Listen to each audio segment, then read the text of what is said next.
ఓడిపోతున్నప్పుడు అవతల వాళ్ళని సర్వనాశనం చేసి ఓడాలి అన్నటువంటి ఫీలింగ్ ఎవరికైనా ఉంటుంది.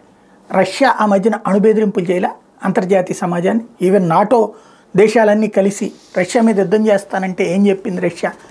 అణుబాంబులు ఉన్నాయి మా దగ్గర గుర్తుపెట్టుకోండి అని చెప్పింది. అంటే అణుబాంబు అన్నటువంటిది ఫైనల్.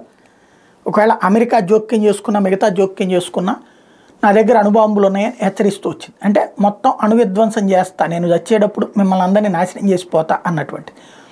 ఇప్పుడు అదే విషయం ఉక్రెయిన్ అధ్యక్షుడు జెలెన్స్కీ తన దగ్గర అణుబాంబులు ఏం లేవు, వాళ్ళ దగ్గర ఉన్న అణుబాంబులు ఏనాడో రష్యా పట్టుకెళ్ళిపోయింది. అప్పుడు అమెరికాను బ్రిటనే మధ్యవర్తులు. ఇప్పుడు అక్కడ ఉన్నటువంటిది అణు విద్యుత్ కర్మాగారం జపోరిజియాలో.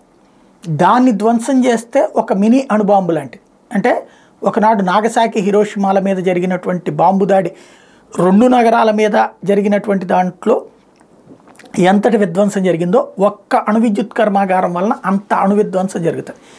కాబట్టినే జపోరిజియా పవర్ ప్లాంట్ మీద వరుసపెట్టి డ్రోన్లని వాడుతుంది. ఒకప్పుడు ఆ జపోరిజియా అణు విద్యుత్ కర్మాగారాన్ని కాపాడండో రష్యా నుంచి అని గొడవ చేసినటువంటి ఉక్రెయిన్ ఇప్పుడు తనే ఆ అణు విద్యుత్ కర్మాగారాన్ని ధ్వంసం చేయడానికి సిద్ధపడింది అన్నటువంటిది IAEA international atomic energy association చెప్తోంది.